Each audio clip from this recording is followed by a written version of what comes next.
What is a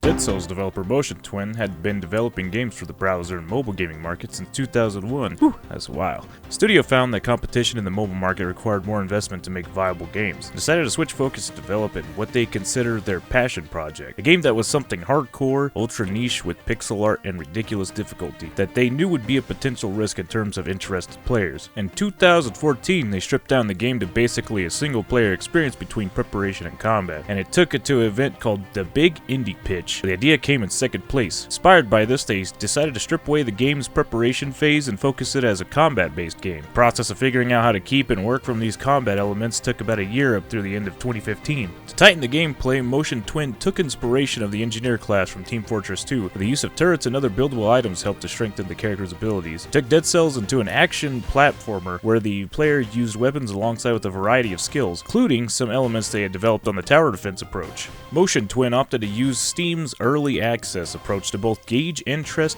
and to get real-time feedback from players on game features and the balance from procedural generation. They feared the stigma around indie games at the time, fueled by industry speculation of an indie-pocalypse, where too many indie games would have caused a collapse of the games market around 2015, an event which never occurred actually. The early access period was launched on May 10th, 2017 with support for Microsoft Windows and released Mac OS and Linux versions in early access on June 26, 2018. In November 2017, the game was released on GOG.com as part of their drive to provide an alternate way to purchase games that are in development. Dead Cells was fully released on August 7, 2018 for computers and consoles. Retail editions were released in August 2018, and on those releases, Dead Cells got a lot of praise actually. Got a lot of 80s, got a lot of 90s. Couldn't find much on the actual music composition or anything like that, but I can say that it has a very cool and swashbuckling sound to it while you're playing, which gives the player a bit of a drive to keep on going.